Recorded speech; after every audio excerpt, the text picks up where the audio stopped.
Hello friends, do nom nei leo nin do thei zo a chu them khat boi ji a chu en tha ki he na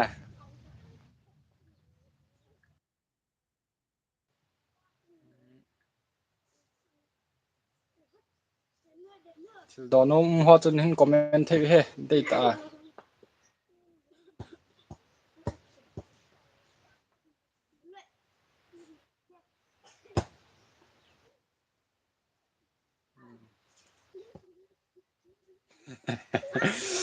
yo a chu boi wal ji ma ka hin tha ki hin ka hin bol phat he ma do nom nei yong le free ta nin do thei he na lang sang he le sim lang sang he le tem personal lang sang he yong le free he ti chu ka hin het sau he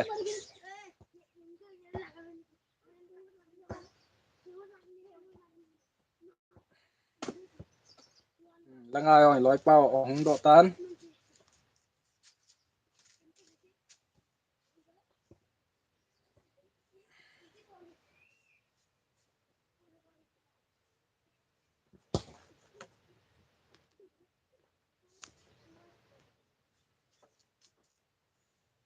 Bete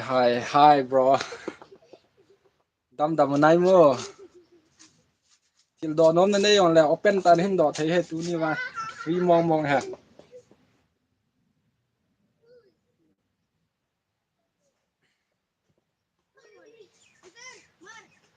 hi hello bro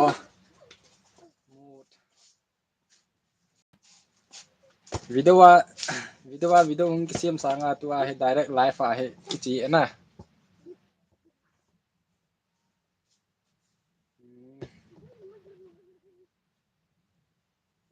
na dong manu min ipiham he santi kropi he na love from manja sing song basama ki pa thank you brother sing song 1k kar do 1k kar do please my 1k me guy wa la ya ho se ba chu online ho ki subscribe to de na channel ong ong ho hi ki subscribe to ding koi chom choma i khat lo du na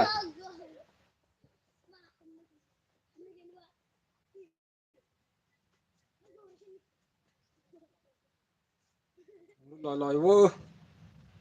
to nom na nei hon nom ta hin do thea free ta ipilang sang hele ai ja mal ai da mal do pagal naki कर दो profile कहीं wait पे है ना कोया हिले ना 100 min sagi hin sei kin 100 min sagi wan chu kanai he na 100 hi ni wang au me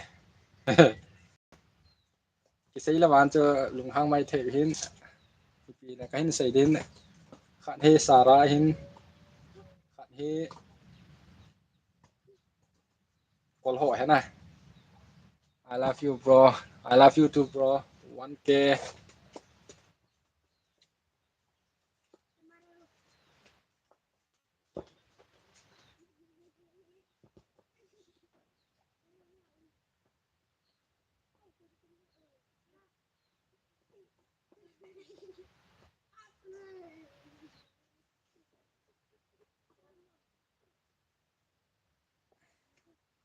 do no ma chen nei lo bang ye nge bro cookie nunga ho na dei lo ham ki de ye hi wanga chu anaki gen thei wala khanin asian fa na ban ki ti ka do ka bol lo hi te bam na mai lang so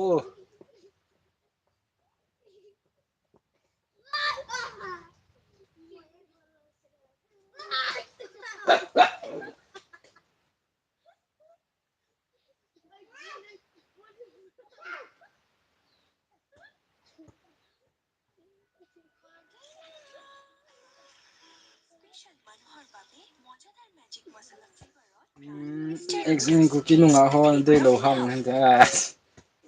good morning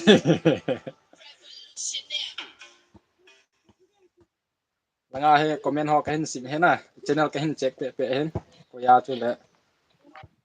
subscriber di hon chu kahin subscribe pe du he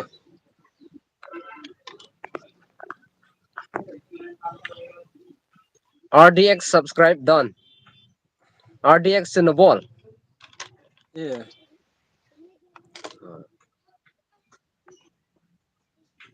Cái background wang ti he hi jeng e. kya green screen ko ye ngoi so na ko RDX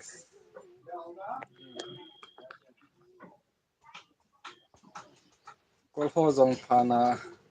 ni ai e ko ho wa man lo ina ko poina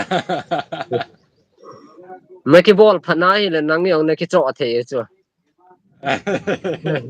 Mal ho chen e ki cho yang the he go rang ho ki he nu bu. adi suna bengali ho hi lewana kila ma he kil pasal ki cho tho hen dang ho wang ke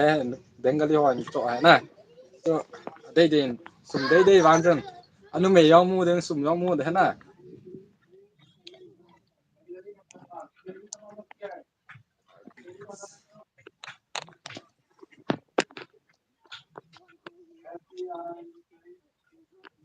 RD ko hita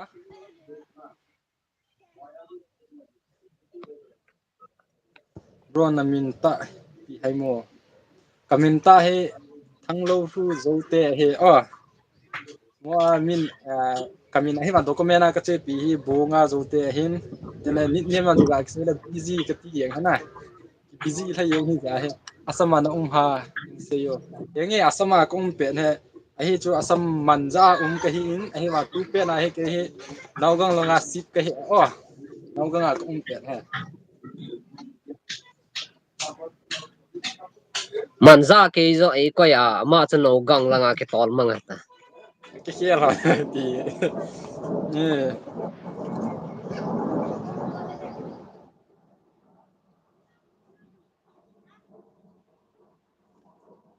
Hin khô hi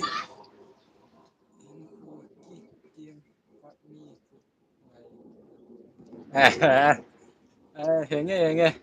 ini hin khô par ni chu nga le ne bạn khát cho nó vẹt khá bằng giờ nó vẹt khá là cái bao mình hay hoàn channel cho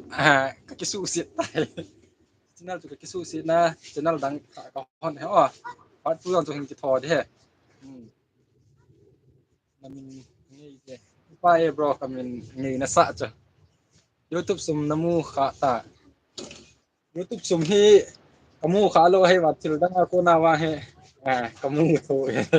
chịu cái ball lệ na hi YouTube mà YouTube lang sang hi thua em mà chịu cái ball lệ na kamu tu dia $100 ching lo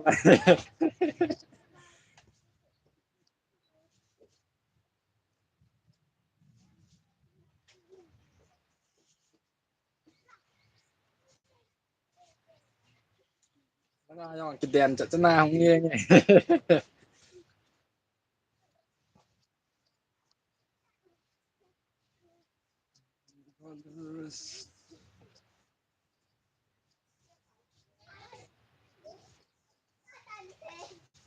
đâu chứ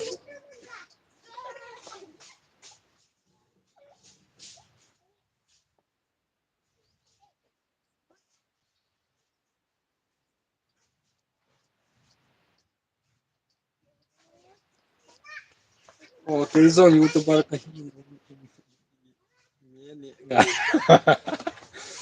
YouTuber hi na dinga chu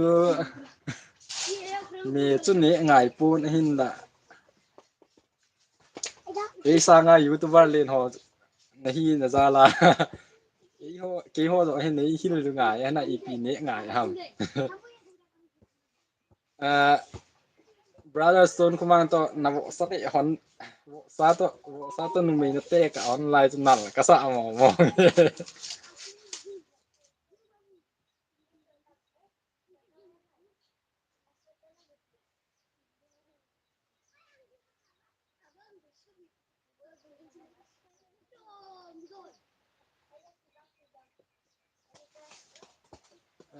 five bo hin la ye hung lu lo lo even Tuni wana dei dei kadon neng de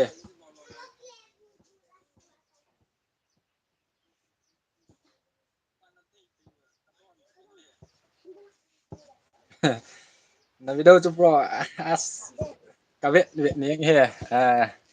nang le kati wanga tu stone kuma brother stone kuma ho video nang ho video he kana kavet nom loi ta hen ha bol in da na sanu na nang ho ha bol lo na kong ha ve nom he dai lok ton hin vok nen kop ji chu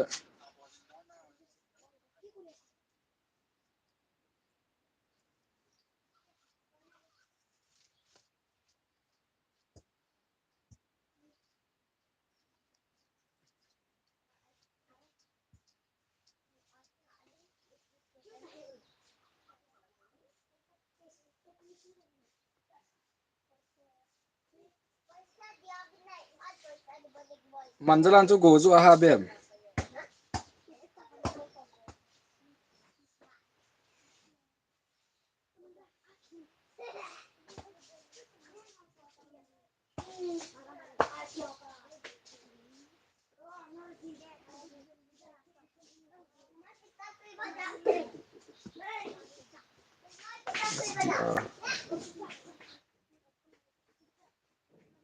ดี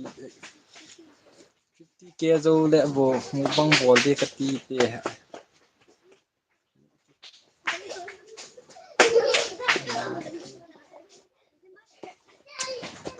as 50 ke thin na dinga zo na ne dia 50 ke thin zo te lo na ne ma sat zo te na hung thing ji bo ya na ne kit ne ne hin ko ngai tan te ko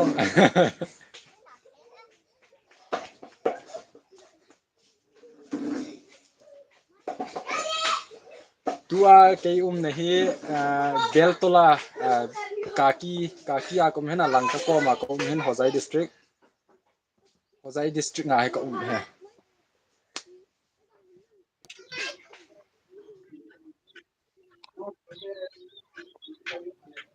te ho lang he tu pe na he sa na sa tai ba ole ki bom yeng ro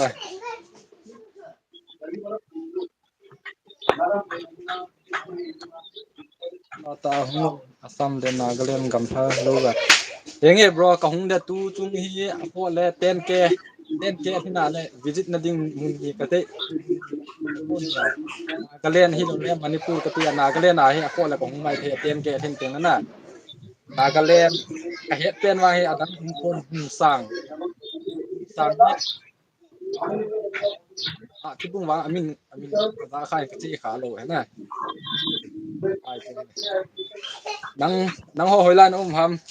sei lao chan lang on da kyung phan hi de nagaland sung yo chom chom hi te di ya pi lo op ya nagaland nang ma hai chi khali ma wa hoilang sang hoilai kom ho de ba wa na na chu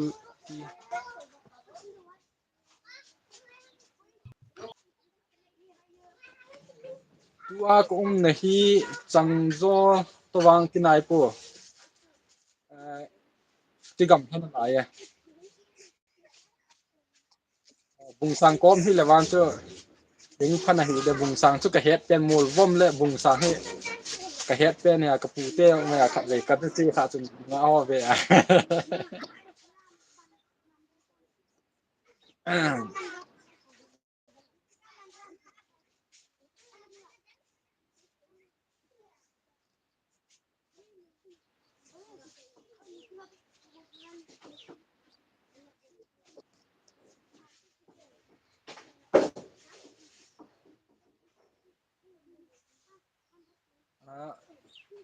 ka het them hi be nang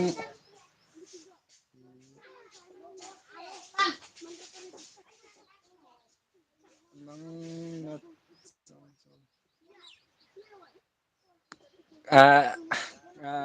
Gracie how ki na sei pen chu amining chu ka man to thi nang changzo bem na mat do thai la hin explain te mo Gracie Molbon sei to akin ai na loi pa zong hi YouTuber ham henge ka loi pa YouTuber ama hi channel monetize ai tan subscribe lo ni hi leo lung se tenin subscribe pi diwin tena ki honong ka hin bol diu hena ma vet no ai le MTV ke sun pa to BMTV akisun ahin itena channel hi story film langsang hele ipilang sang hele aseji hena tek channel an hona asa zo lo pha na story sei he ga ti ta a channel min hi BMTV kiti a he ama sa he ama he channel dang anane hinna channel khat nane hin tech channel nei hin he ma chu anachi zom theilo pa na he channel tha hona story wall pan tai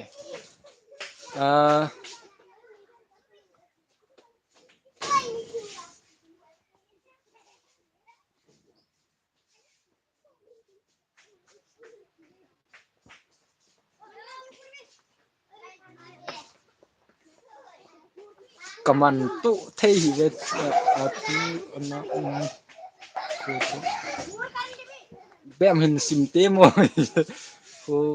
ko uchu na i jam a khat na chang i ti sei ha ka het sei lo to chuba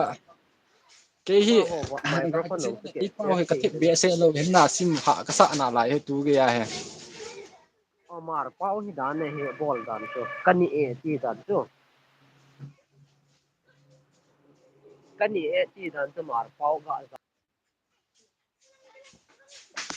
kan ni e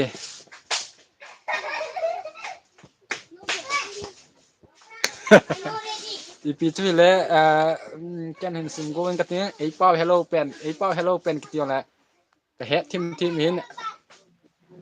ei pau ka kichu nai nunga ka zo la he ka kichu he na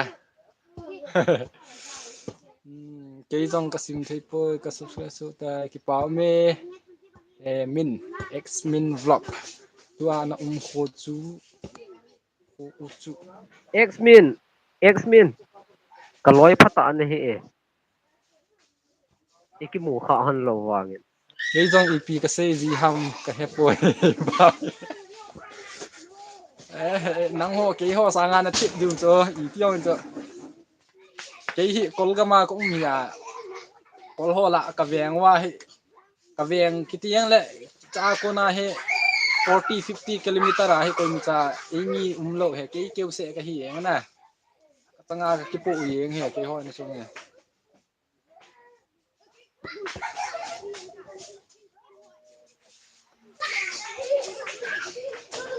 hey keep quiet pang ho chu yeng ji a tu son lo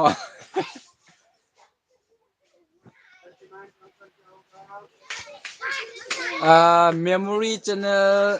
manglun baite brother thil ha kahin do nom hoi lai pen an ham chi ka het nom he manglun baite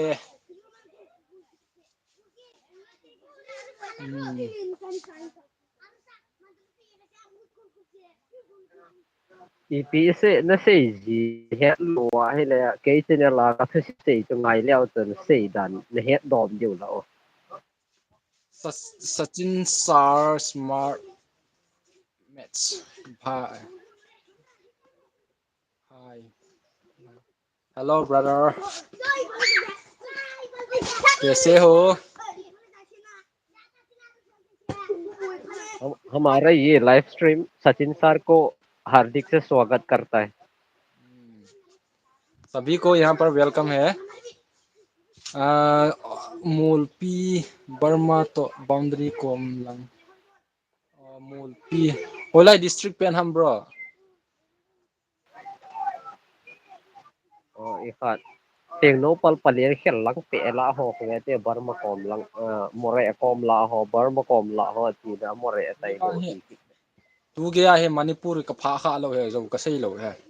Manipur का फाखा लो है असु साई मचा के लो है Manipur district हो वहां इजान हम फर के ना चंदेल ही ए bro Chandel ahim hima Chandel langa hi emi tamha ala zadang lo tam hai district men ko mấy thầy họ bảo giá thì vào ngại nhiều khoản mấy thầy tổ phát hạt tổ thôi thì ấy nhiều bắt bắt cho mình tu rồi ha hòm ra thì vào ngõ này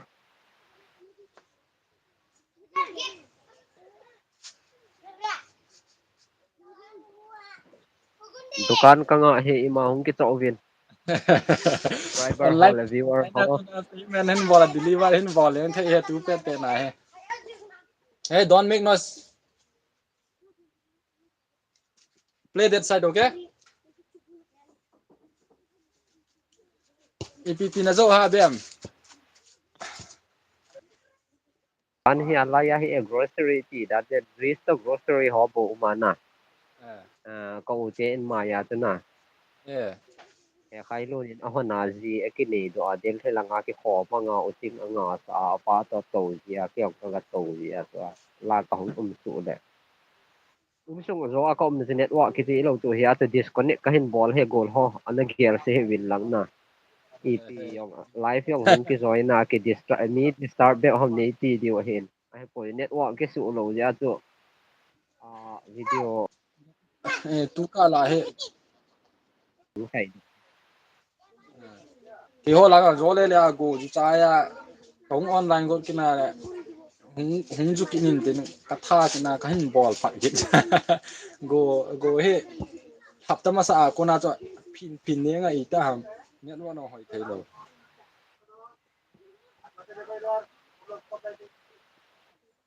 tan ai di mà tiếp bé bu yang ý ta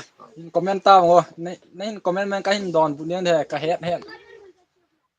ấy mà ý pa bộ cái ha sim thấy rồi cái gì dẹp gì bộ admin to ga le reply the ki hi admin ke ya na ti ya hele wang na bem tv betai small letter ngin in tan lang bem des tv ga ta le tin no iki comment to ji han to no ken ke ma chen la to a zo le la to community post a ka koi pan hi a to na mu man lo ka ti live ka ti ko pan ti na mà chú ấy bôi bem à link link chú ama chú hùng thoát nữa ama chú on hùng online đó phải đi à admin o thế admin o admin thế to thế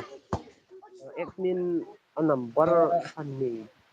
kata asan hel hi be ji eho asama bo kahani tamana admin na kane ji ma subscriber hawa ho to admin sa ôi ga pa bol hi ti mai ti man za ho he o amin hi sei bem guite in te a channel min hi bem tv akiti o nin subscribe pe di no ka ade sa e loi te ho te hoi lion ham bro ke hi asama ka he o asama Naugang district sunga ka he tu pe na he tila tu karbiang lo ko min tua he Naugang district sunga ko me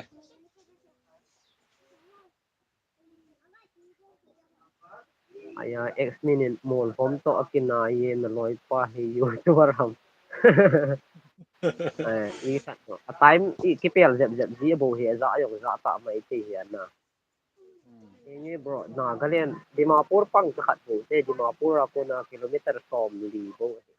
ating se na ite ang som tum legi ti ge na am pai zo ho hai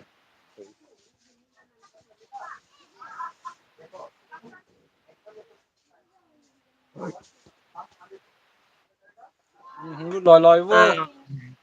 nga he thầu căng body na vet no mo vam thầu căng body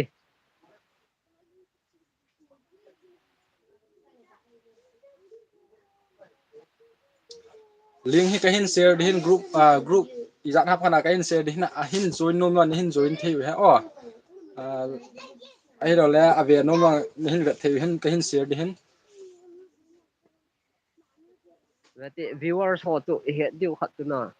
network hoi lo ja le go le dai hoi pon ne dei bang wa no vet thei lo mai te hin ting ne khat ga ke subscribe to wo aboy boy lo le he digen comment mo to screenshot ga bol ji le tu na ai mi na te ke subscribe to ang ipi ma sit na po ye na ji to channel promotion ding hi ji wa te hol i ho ke promote to lo le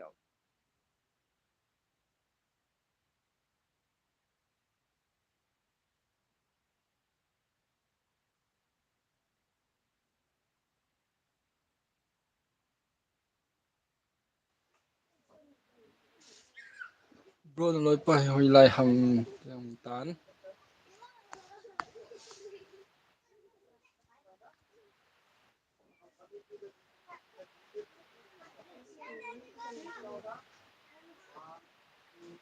ai mi ka hi ke o la te lo khat to he bro xong hi xong lại hằng or gì cha này này thang no ne ka he ne no nga ho no ni hai ve kho he cái bang hay gì cái này tại cái này độ vả lẹ phai thì cái này độ gì này bem nang chun gì này tam hin dong về những cái xây yên ngô te to ahong ki zap min ka zaman hi de ange ti ma he de kilom ye ngin tin ya ti comment ho he na yeah comment he live streamer ho a banga ko live a ki play yeng lo la ka ta mo he ga me ti nga ya na viewer son ni ne he tem ji o he ji ni live a ki ho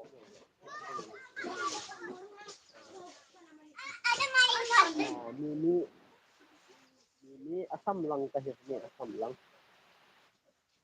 thăm nha là cà bẹ độ thì về thế này à thâm ni hon cả try cái thể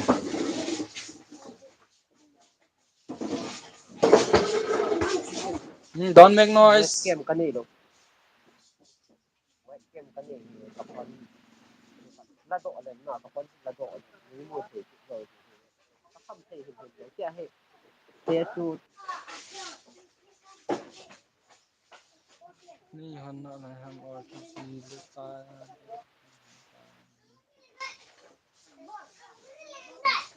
bé mi tai thăm nha là cà bẹ thì về thì wifi qua số đi hiểu hiểu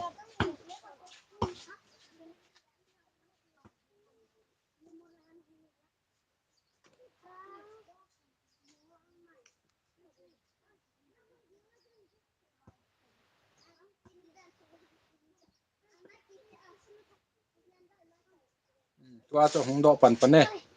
live channel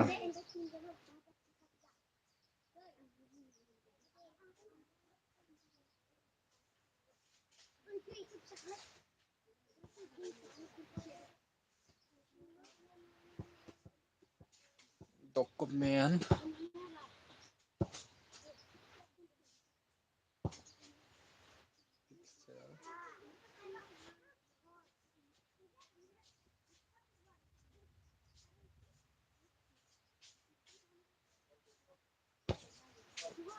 tong ana ko ai te mo 5 minute oh streamer pu ta na ki ho ta ji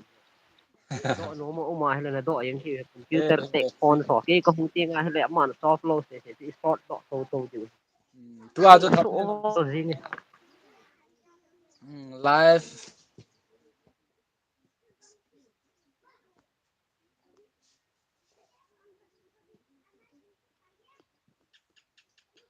khá về nha video họ comment hin bỏ hòn cho tu a he cái reply thay lo họ chú comment họ he cái hin answer pe pe kit dia oh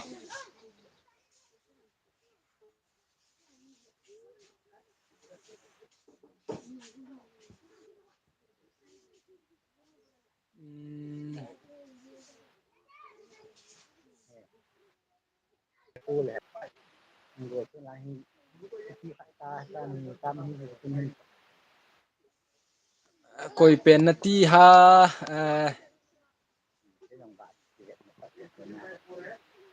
pu chu gul thang ham coi pen hin na ti ham wang cho cái chị hi lại oh Nahin su che le ka hin sei yeng de thằng ai khát comment hi video khát comment hin sei hi thằng khu gen nei sel a cover puma kiman sa ta le call number ho le last four digit ho pt ki het ki he tam le last four digit ho chu atm through hin sei hin ma hen naman sa hi le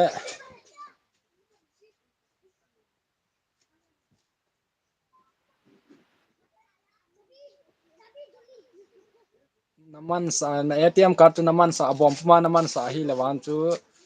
a hi theilen atm card last na atm card chu camera ham khanin ki kap do a ki koi hi a pha na chu ka a sei pe he are pastor pa hung ki mu zap Boa, tu sei tam. oh ipe Tu sei ha. ka za thei ve ha pau do mo Tu sei ham.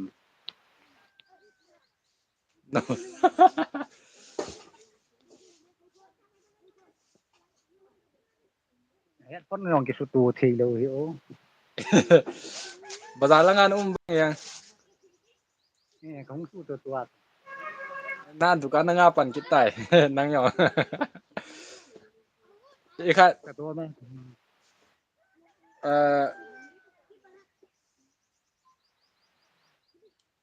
Ai le pi yo to na bol. ipe To na bol hi pi ham. live ka bol he Ale kalim min mu de ta tu la. atuba chilai ta chu chula keizong nupi kahita mo na subscriber khat hi na kan do he no mo sa hi in ibda no mo sa kisa de ham inei ti lo le ti lo he pu nei ji kanai tai ti lo le pi ba ki sei da ham Nào thì nên hi to na tu pi ham. he Nào thì nên hi to na tu pi ham. na all pau ji wal to Nào yong thì nên hi to na tu le pi ho. atuba hi hello creator tech tak akai how ki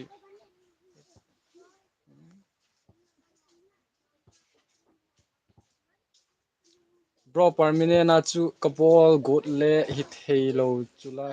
pe ngai ham ki pe na pa chu phat ki chai tai na ki chai la wan chu chu athidi he permanent thei lo de हाय कहाँ से हो मैं अभी मैं तो असम से ही हूँ असम का जो नौगांव डिस्ट्रिक्ट में नौगांव डिस्ट्रिक्ट से क्रिएटर टेक तक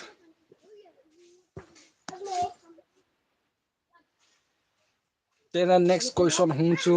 सोपी foreign passport appointment boarding dan jong hin siamo henge kahin try da kabol khalo hin he ma kahin try da na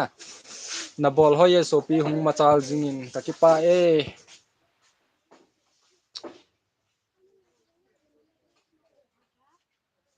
यार असम की लैंग्वेज अलग है क्या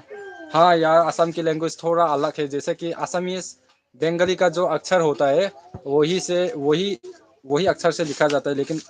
जो प्रोनाउंस है थोड़ा अलग होता है इसका ब्रो ना वीडियो हो कभी होय कसर से फॉलो कहीं बोले क्या जोंग अथा कहीं नहीं subscribe Yenge bro ka kipa ka video ho pha na sa nin phat chom pian hin follow chen kipa thu ka hin se henge kong ka hin bol pi de next तुम मुझे चीन से लग रही हो मुझे क्या चीन मैं कोई चीन भी नहीं हूँ चीन का नहीं हूँ मैं इंडिया का ही हूँ इंडिया का जो असम नॉर्थ ईस्ट का अंदर में असम जो है वहाँ का रहने वाला हूँ Ngã ho cái độ sai gì đang quay sân. Ngã ho cái độ sai gì à? hả Ngã ho còn quay sân hin bo gì vô tiêu à? Ngã đâu ngọc Love from Uttar Pradesh. Love you. Love from Assam, bro. Uttar Pradesh Uttar Pradesh UP UP. हाँ, यहाँ पर हम लोग का जगह पे जो मेरा घर के पास है वहाँ यहाँ पर भी यूपी का आदमी बहुत सारा मेरा दोस्त है यूपी का रहने वाला।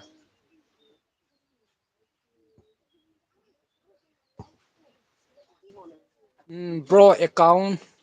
Number apat balance check di dan hinbolo account number apat notem phacha kahin sim phat de he bro anoya hi kanale creator tech तक मजाक कर रहा था भाई। कैसे हो आप? मैं तो बहुत अच्छा हूँ और आप लोग कैसे हो?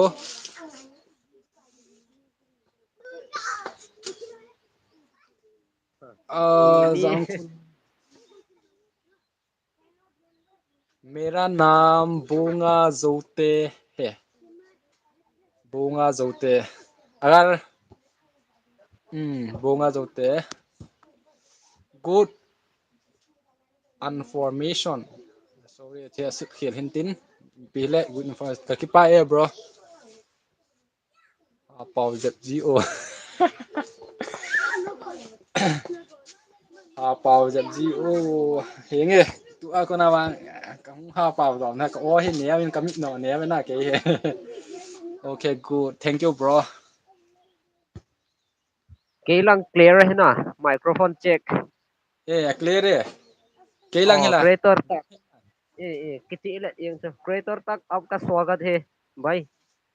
पूछिए, आप पूछिए जो भी पूछना है टेक के बारे में, चैनल प्रमोशन के बारे में, किसी को सब्सक्राइबर चाहिए तो हम सारा Asam करवाएंगे। mama kahi hone asam mama kahi hone man district chom chom kahi hone amasa aja thakana ka umu ya income chakana ka umu ya tu ahi mun chom choma party chom ka kisi mon tai दूसरा वाला भी भाई तुम कुछ बोलो यार हाँ इना चुप हो रहा है कुछ तो बोलो मुझे सब पता है भाई अरे अरे भाई क्या बोलूं यार, एक शायरी सुनाता हूँ, ठीक है ना। रुके ना चलते सड़क पे अपने गाड़ी, घर पहुंचने घर पहुंचने में बढ़ गई मेरी दाढ़ी। बस पेशाब करने के लिए गया था, मैं ट्रैफिक में फंस गया हूँ, इसलिए दाढ़ी बढ़ गया।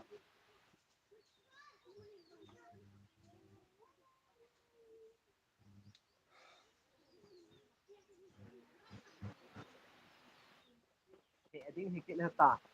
machine gun bằng à thuộc gì em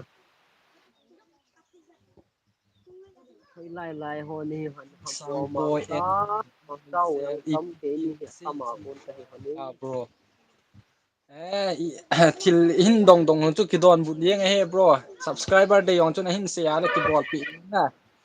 free call hi yong la call pa wa ki ho ei mi he ei pa wa e pa do se ki hal lieng he mas jok ma अच्छा joke था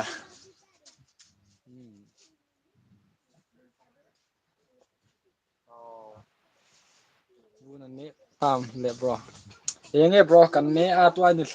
tha bu he kanga tho ke tai video ki chai lang la tha bu lang sang hin gel pan ngai kip tai हम हम पढ़ाते हैं भाई, पढ़ते नहीं है हम पढ़ाते हैं। ठीक ही बोला है हम भी ऐसा ही है मामला एक ही है अभी पढ़ता नहीं है लेकिन पढ़ाता जरूर है अभी का समय में खासी पाव न हेत होन खासी कहे पोगे खासी कमा कम लात है गुवाहाटी लाहौरคนแก่ชื่ออย่าที่พ่อที่เด็กนะอีน่าก็เล่นกบดาบก็เห็นก็ खासी पाव वांग चु कहे पन गारो पाव वांग थेम खत खत कहे हे बुन ने tam ti हो तो विन ti हो वांग हे कहे ना dang kiti kहे kit lo ka in vel hoi Bihari खा उत्तर प्रदेश हो ले गारो हो बोरो हो क्यों से है मा हो पाव ने चा चा का ठेउ खा थो yi अरे क्रेतर क्रेतर तक हाँ हाँ हम सभी सब्जेक्ट पढ़ाते हैं ट्यूशन लेके ना, बच्चों को ही पढ़ाते हैं। We are not lecture bro. बच्चों को सिखाने के लिए Kei तो मैं komin hi komin kitile veng wang chu Raipur kiti e tile Langkasung he Langkasunga Raipur district Hozai Hozai yong ti the Nogam yong ti the na ni min te Asama he mai na chenga mai na chenga kaga man do hi de cha cha आप live Hindi में क्या live live Hindi में किया सब लोग अरे भाई हिंदी हो या अपनी हाँ हिंदी में तो मातृभाषा करने का नहीं तो है। अच्छा है लेकिन अरे सब किया जाता मतलब कि सबका सबका क्वेश्चन दूसरा दूसरा सबका मतलब कि जात दूसरा दूसरा भाषा अलग है सो वो लोग का भाषा की तरह हम लोग जवाब देते हैं ये हमारे स्टाइल है। जो पाव ना हेतคนทำที่วางให้กระเฮ็ดโลกเฮไอ้ว่าก็ร้อยป้าวางให้เฮ็ดไม่เทเห็นโจเปาการอเปาให้จุด Chi vào ngã to là vốn họ cái là về thì họ sẽ cái hết thôi nào bảo của phim họ này cái Garop garop garop pau chu hi nahi ma chu garop pau ka se panga chu ni le le ka he na a bu na ne tam ten tovin ki bol ka he है ये भी ठीक है हाँ thank you bro अकाई how के डी एफ क्यू एफ tay tiêu này hình độ những thấy free hay tu na bằng ai free đang chance mu lo mai thấy tay nắng hôn nó online thân hòa cái ni có online phần gì đang tên là network lo na cái gì tổ hẳn này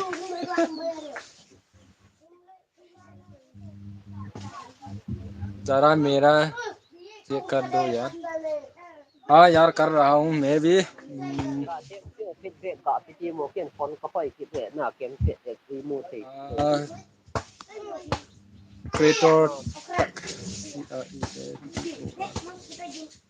creator तक creator तक सभी दोस्तों creator तक ये channel इसको subscribe कर लो भाई उसके लिए सब्सक्राइब चाहिए सब्सक्राइब और कर दो अदंगला कोई कोई हम चैनल रिव्यू दिन admin po ko man hin say kayo hin ken ka review say lo webcam ka dei lo jala phone hi kathama hi le ka subscribe हाँ ऑलरेडी डन ब्रो सब्सक्राइब कर दिया creator take take को तक को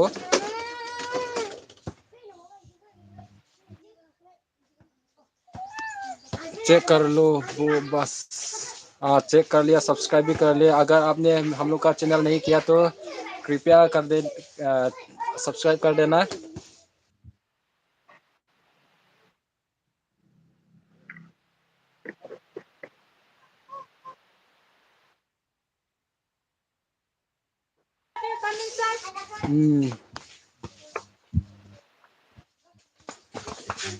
ठीक है बुनेतम ठीक ठीक है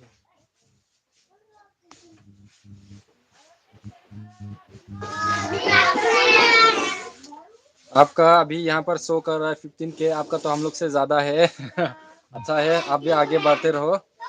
और वीडियो अच्छा अच्छा बनाओ मेरे पास सिर्फ 2K है मेरा भी कुछ करा दो भाई ताकि मोनेटाइज हो जाए पैसा भी मिलूंगा तो चलता हूँ ओके भाई ठीक है आराम से रहो खुश रहो हमसे संपर्क करने के लिए चलो धन्यवाद ठीक है तेरे चैनल कहीं वेट पे दिन कहीं चेक पे दिन कंटेंट होय हो है कहीं सब्सक्राइब पे दिया ना चाह को ना है मी काय हाउ चैनल नहीं ही कोई कोई हम हम किसे ये आए हुए हो आपसे मिलके मुझे भी बहुत अच्छा लगा आपको उत्तर उत्तर यूपी से मतलब कि हम लोग का वीडियो देख रहे हैं बोल के मुझे भी बहुत अच्छा लगा। बहुत बहुत धन्यवाद। फिर मिलते हैं।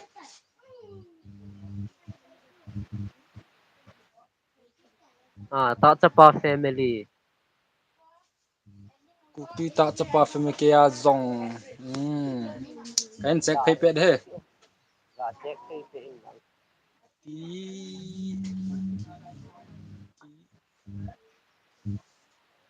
Viewers ho si sin laya azo kasi banga chu ahung ke ta pe ho hi lung si ten ga subscribe mo ma na imingen hin kol le vai hi mana to ga mu si ding yong hi ji kon na I bon wa to creator hi win YouTube account iki hon wa ko na I bon wa creator hi win support ko lo la ki ta hon e support li wong hi poi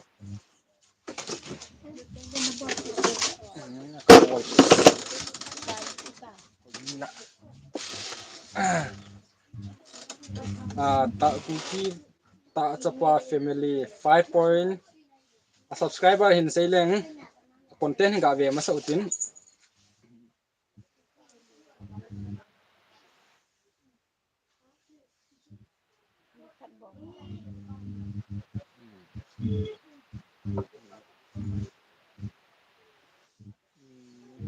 creator तक अभी तक भी online है भाई बोलते जाओ कोई बात नहीं है अगर तुम्हारे पास टाइम है तो हमसे बात करो कर सकता है कुछ आदान आराम से हाँ फ्री से बात करो कुछ भाई। आदान हाँ कुछ आदान प्रदान हो जाए भाई Cookie tak cepat family 5.87 na subscribe ama ahi long se te subscribe lo nahi leo ka subscribe pi di na kan tim ve ta to subscribe hong tan khat te langa ko na he o bitel na hi ये thia लगा le कौन आए होंगे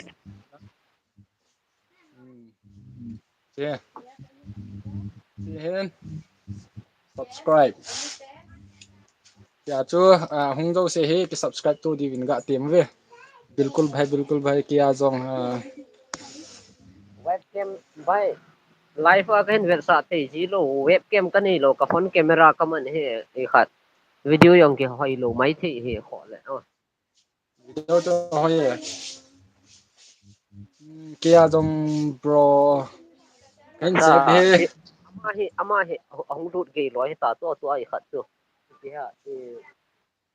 Ricky Sangboy di ne sel ama he so na ko na ki sang boy ma ang sa ga khat yo ta pa family to ama to dang akini sum na la yam hin sa I khat no hin comment lang ama no hin bol te te hin kanet wa ngo hai do te gang ong gang ja to ka bon wa phone mobile phone ka man hi kipa ume he o ka kipa e ke on nen support ji je win na to he ga check kin he Ricky Sangboy di nei sel ama he ga ve kin tin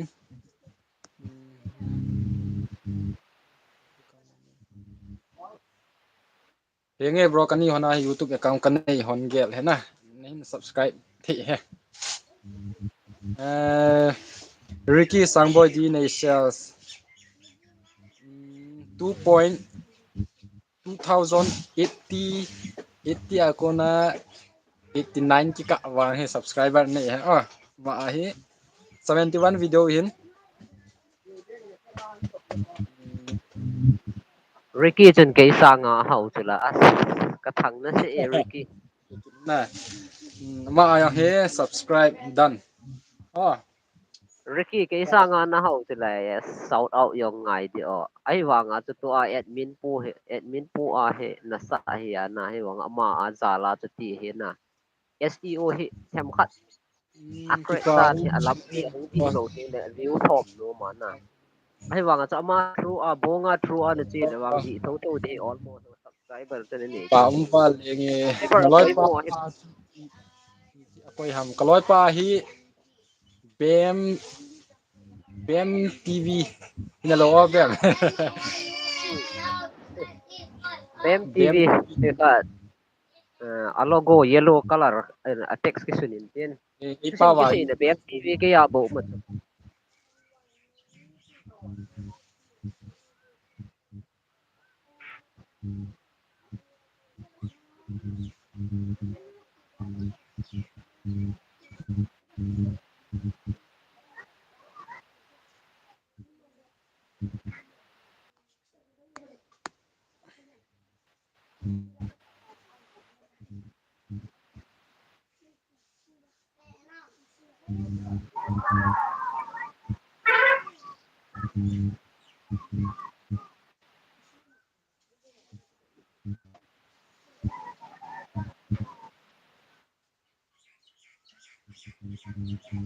Naloi pa jong subscribe ko bolte ki pau me bro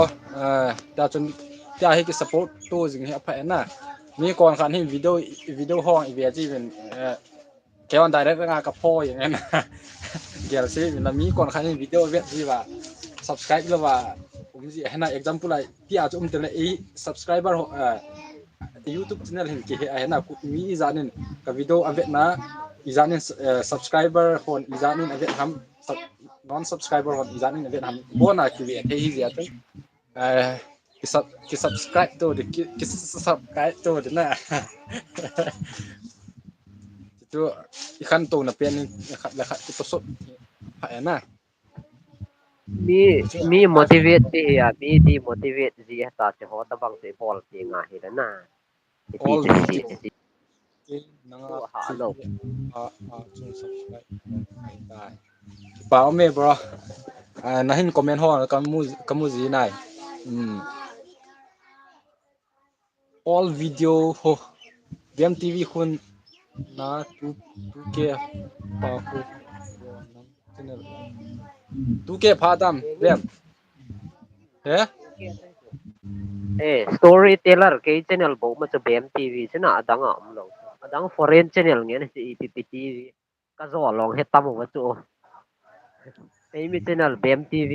lo cha foreigner nge ni ya cha ki ya pa cha sim ke sei na chu hi nga ए पावा के सही रहता भाई मेरे भी कर दो please हाँ यार कर दे रहा हूँ अब आपका चैनल चेक कर रहा हूँ ऑल और हम लोग का भी अगर नहीं किया तो कर देना भाई ऑल वीडियो 077 वीडियो 077 हाँ भाई बिल्कुल अभी कराता हूँ मैं ऑल वीडियो 77 ये 24 video ka koy Ricky 24 videos au min storytelling hin to a life a ka o hingai da chun a story isi na ka o to kun ki match chat ni ta video khat ka plays up na chun na भाई आपका profile का picture नहीं आया यहाँ पर all video का अभी profile निकला ही नहीं है picture ma to a profile picture au ya logo ha phat ke ma ka ke display yo pe all video a profile picture तो प्रोफाइल भी है बैनर भी है तो सब करवा लेते हैं ऑल वीडियो 007 करके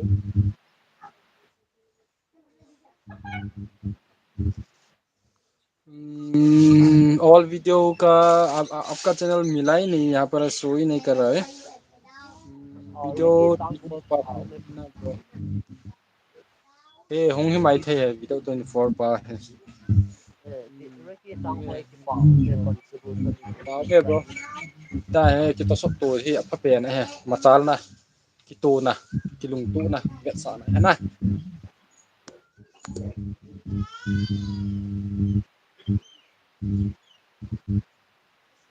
Study Plus hello Study Plus 620 hi where are you from Lim Mon Hello study plus 620 hello bro का phone charging charger adapter itu ke kaya rin lang na adapter na charger kaya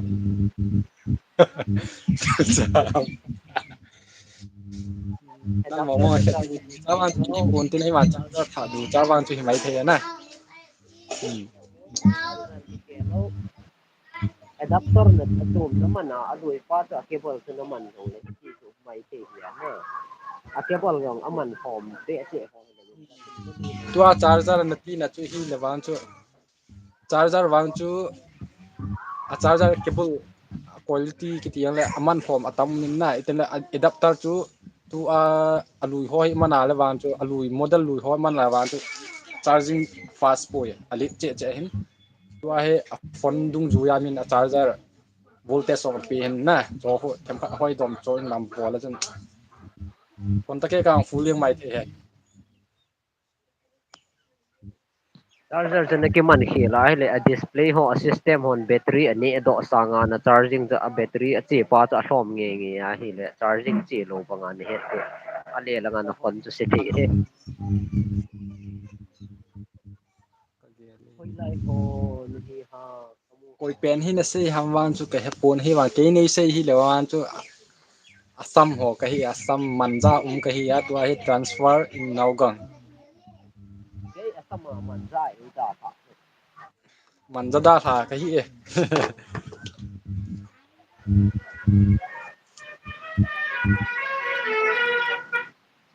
as gari gin joga za chu lam lin pa ma hoi lai video ham khana a bus driver ho truck driver han nu mei mu la aga horen bang bang agi nge modified ki po la ya cho ko police on amat to le check post a fine ati cha fine ji we to all mo viewers on head diu khat to modified i bola he le horna ko music ti ta banga na su to wa le fine ni ate ate diu more etan na oh su wa half la ka ni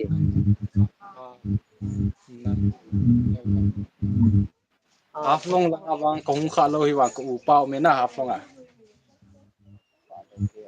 u pa ki te de kapalen cha te ki he le ta me na ka ki ba ka kilo a kilo the he ai poi biam tu chung hi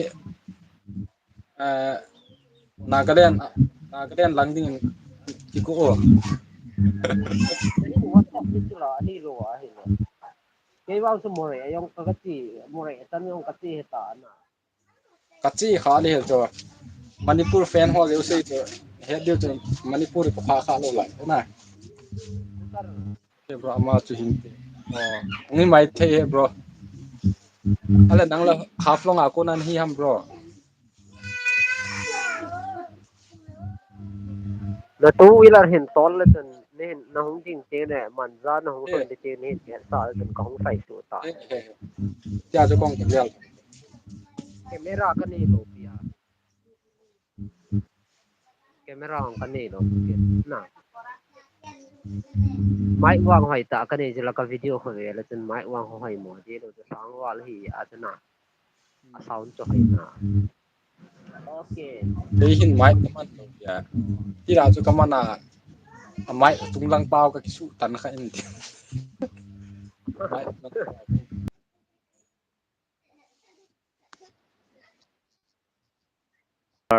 ikar le so pakit lo to i ho to di lo to mi gen te mi lol geng to zo za ti ge ha rot ho hoi ya sang sang sang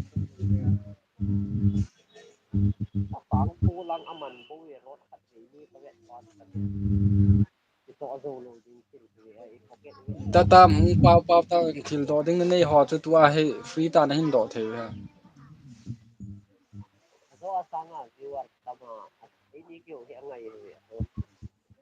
VIP ne hi to hai lo viewer so one ti ma pu na bo ka hi ni kha khat ya o chu ki za bi nai za mo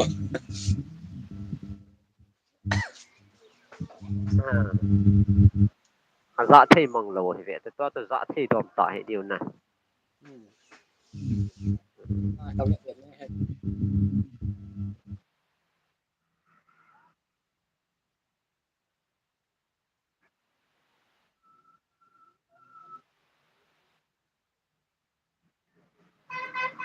tua hi minute ta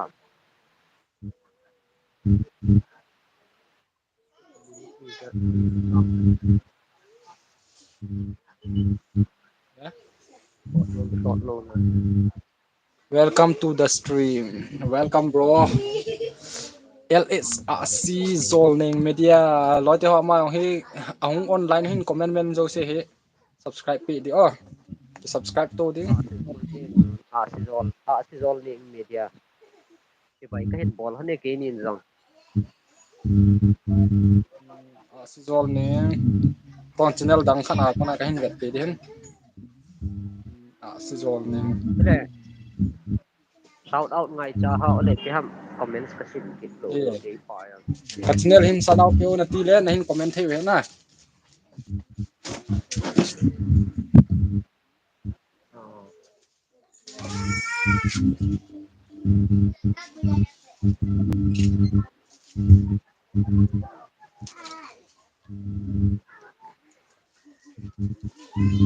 có bộ họ mong mong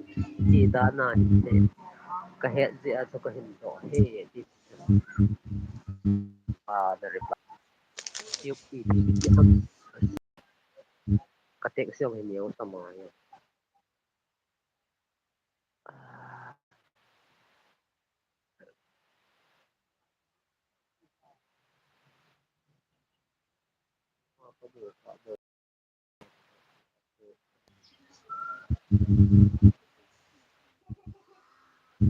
năng năng network cho không cái số mua gì hả ni hung ki su ko vai ke phát triển đến độ gì à cái lăng cái gì sợ gì bên này thế lung se nin sat out ball kono 10k subscribe hin na din en khat bo awat tai hey kain ball the bro kia nim ball diu ki ball to le de diu kia he hindi chena tai na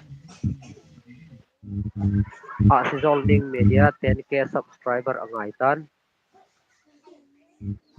10k hit umin si zo Resolving Media subscribe chưa vô live live lut cc tu ni hi promotion ni po he oh ka on pen he ke zong te ne admin po ke tu ni on pen aso neng channel to chi na lo ham in ve wo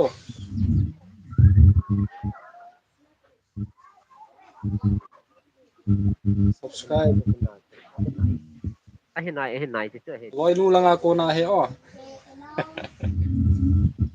subscriber ani hoi thovi ke ka hi streamer azau hola se se subscriber from pen tu ke subscribe wal je ro pat social media hiki ya dang dang ya bolo lai nom de gang chana ga bol tin ga suling tin ama he 10k hung tin ten ama hoi lai am khana visit ball mai thei na ki le le a kyon 10k ten ten le ka visit de video hang hoi ki tu alung ke ni sit lang pa ko ni subscriber ni ne ki mo e a si zo alung sit pa je in aki khian aki khai li tai tiwang tum tha ka ve mo mo channel chu hin che khono tenge bok hin check na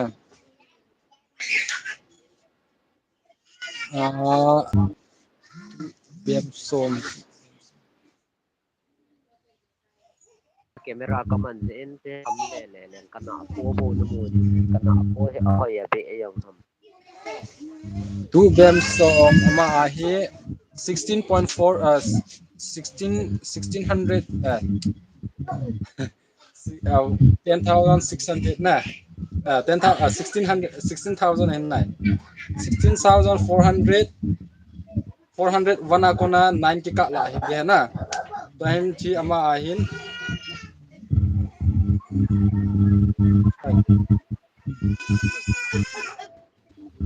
100 kal de hen kena bolo la hono hin bol pe ti no ken tiam ve hey keep silent don't make noise too much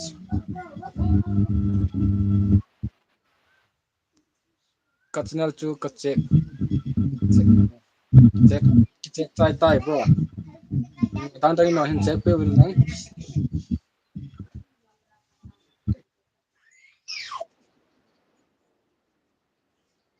ya na hong tu tempat dekat head injet tu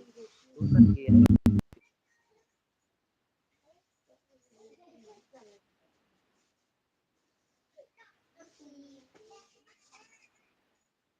tom thi hi wang a lung sa na ding om po ni mo ba in ko khat ta bang hi win na ame tho tho du e hon jo bai ba hon nong ime ti di wa ti hi we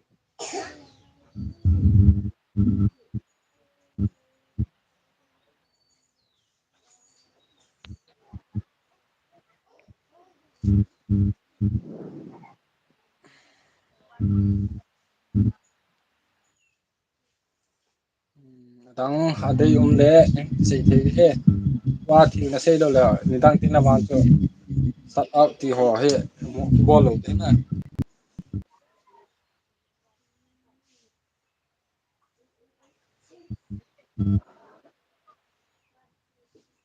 ani ni kona ka sam pat khat pa channel chu sei lo tani hona hi wan chu kana hi hon hin na ma sa chu hi ma tu hi te hi min chu ma transfer kai tan no gong langa ka hi he ama channel min chu bem tv he bem tv as bem nakila do ta youtube ko na ha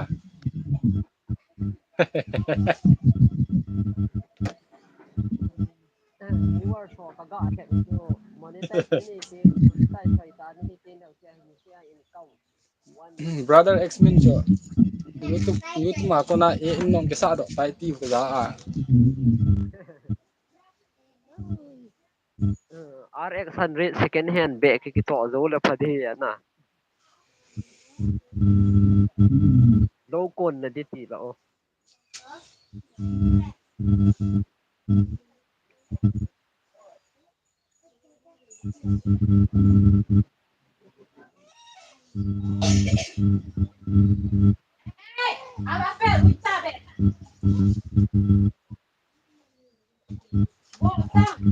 bo dia pai mang di tum he a channel chu khat pe sa ka promote ko wa den ha ki hi nge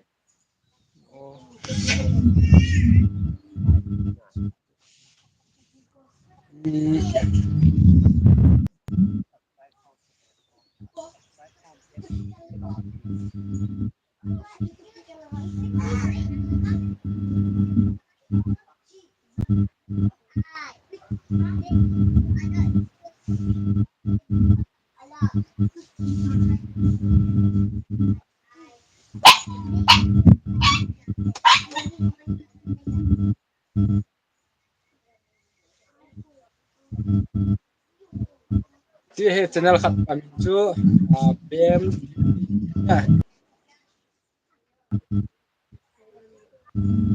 bang hin tin bem tv nang nang awang ko na subscribe ko thai ki pa me ba pa be se kong ka bol pe he ten tu ang kaloi nu number kaloi nu account na kan bol te na nge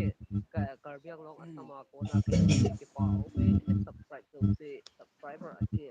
che zung zung je nge ne hi hi bet nom ta min a hi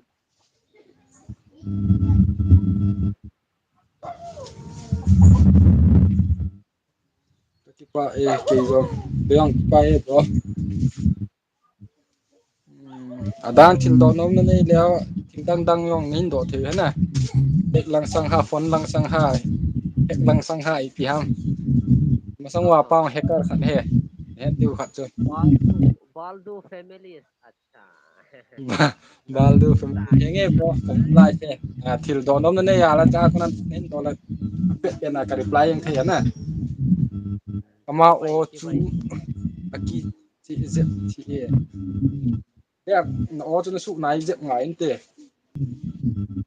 na tadi to hi de ka location ka ke lingi onang network ki su ta na ye ken ke ya ka do ali abu ke ya te hin te ka ti na location ka khel de he ana gel se he wo camera hung ki ting de ka to camera ka man na dei nin do yang thai e personal hi hi hello le hacking lang sang om nin do the jamang to hacker hi a kyong ka hi tho to ka chep man lo wa nga to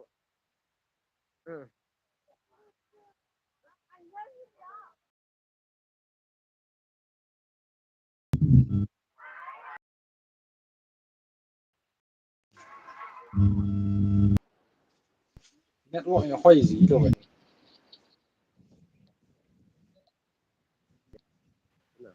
van jing pan kina tai ke ho lang he ko ju wang ha bol thei bola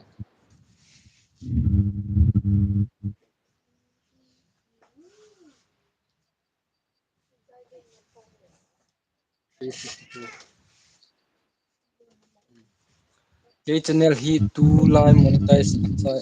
cha bai ji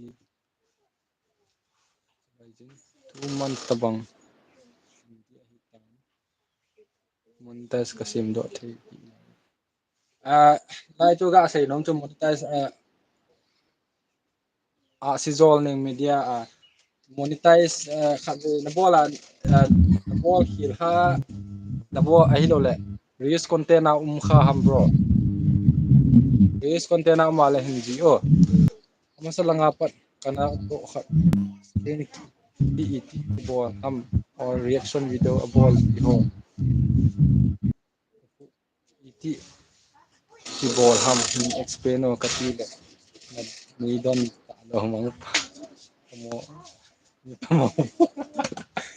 hello bro kakiman lo na hiti jan bu kakiman lo tela jingong le hen kakiman kit lo den ke hi ham jingka katho pana kuna he school kani school ka che ji na school ka che ji school khen le midang school khana he teacher dinga e ko kit le ka che ji hen hong ki khen le ni khat jing ji ta khat gina he hong nga le kon ta ke ham ka hin ko ji na ten la chom khat kon ta ke ham video ka sim ji in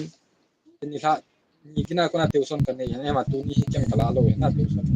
loi no class a hin hi ya cho ka free he na sei chu kam in comment on chu ka hin comment en he wa tu video hi them khat ngei de ka ti he wa tu a he ka hin explain hen live stream hi chom min na together min live pa on a bola hi on le ki bang photon a process bang til title na shoot ding audience or select neki ball ding neki ball title le monetize channel hi le monetize pai dina min abs se chu advertise event masat na yo na monetize de video chu ten le chun next na bola le chun a guest kuma ai lo le online ding ai le guest sim na one biham video reaction ball ji ho ball ham ahi thele reaction video ho hi channel channel hi monetize ho tele reaction video ki ball le ball na ai ma channel monetize pa sanga reaction video na ball ai le na channel tu problem monetize problem ai the na reels content a hung che mai the ya tu ahi thele reaction video chu channel monetize ho tele reaction video na sim na example reaction video iti sim dham ti kana le phone khana hi screen na recording phone na ball hi ale screen na recording langa camera khat na koi na video chu naga ave na den naga stop den langa chu video camera chu la pe pe den den chai screen record pa chu edit tha na upload the na dang do nom dang na la revenue chu $30 o ahi jowa sabai kha aina monetize jowa ta na monetize jowa sabai kha ile ai chu tax monetize ati la ho chun tax api lo wa ile chawai the na khat na chen le na channel chu view ho hung down kha yo le revenue che pa chu hung form the na dollar ho hi wa sum kisem jawa hung se lewan to mam khat security lang privacy lang hello le ni thin ni dei lo ei lo le program ho a video ki kap ho a ko na ko in complain in bol na ko na tawai the na ei lo le email to extra yang le thil dang dang ho an e kha a hi le ta channel email pa a ko na youtube na hon ja chu ei lo le youtube na hon na ko na chu sen na hon ki ja chu cha chu thil problem hin create the na em à sim dan wan chu hum din do ta na hin be tin ten noya hele asam ka cm kon he asam ka cm himanta bisa sorma hai. Oh, thanks for answering my question, bro. Machal jingo. See you on the next video. Bye bye. Hey, kipa me bro. Kahin nahin do kina online do dia online na kahin bye the ja kong kipa na. The next video bye bye nahin ki next video hi ahin chu pi content tam da che ni ho ka upload video ho ka upload sa hitan kiman lo ni kom le ya kya upload sa ki pai ji है ना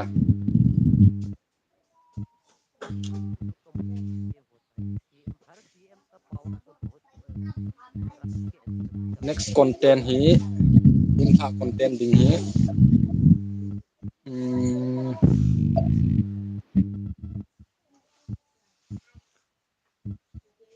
tun la content hi hi thela la bonu na be awit na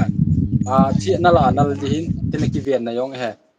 na email chu hoi epf a hi lo ep hoi lai linga na ek ham ti ho tu na ki check ding tin la a ko na tu na ki la do the na nakila do lo vai le min third party app so a naki koi kha hi le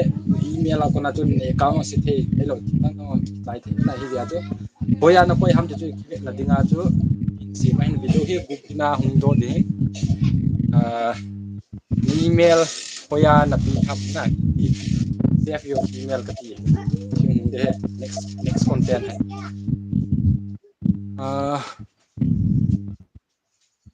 WhatsApp langa hin share tamo na bro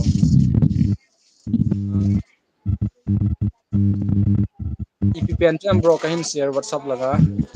thi kahin share na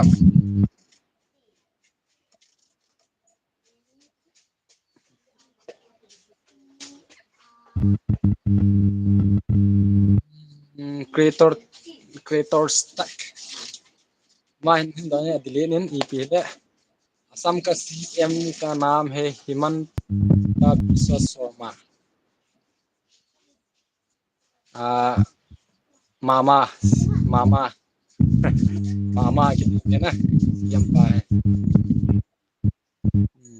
अदांग को हम Thiel तो और next content चु के pen इदा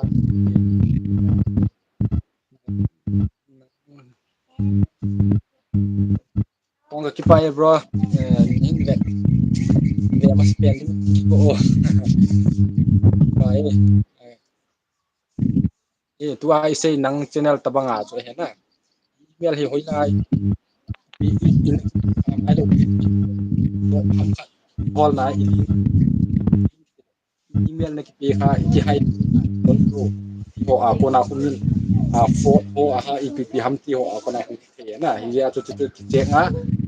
chi rik sen ti a na ki de he na chu do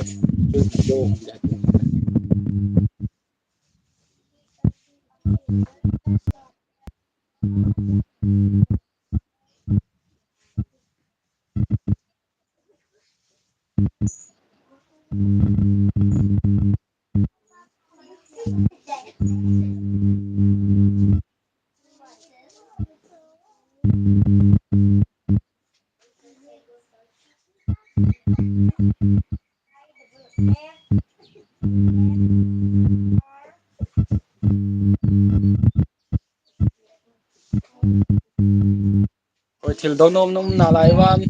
ka chat he na ning do the na किसी को कुछ कहना है तो पूछ सकते हैं और अगर किसी को सब्सक्राइबर की जरूरत है तो आप लोग कमेंट में बोल सकते हैं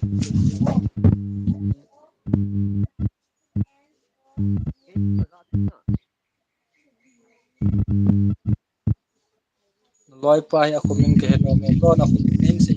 dia na min si si bro Riak ko mo lin he to ai man za ka he yang bro boy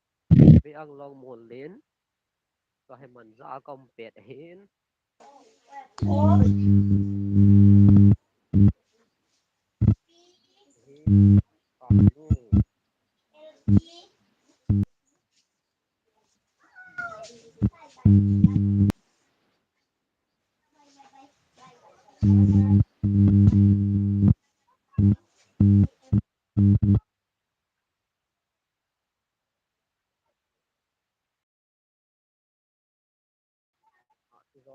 dia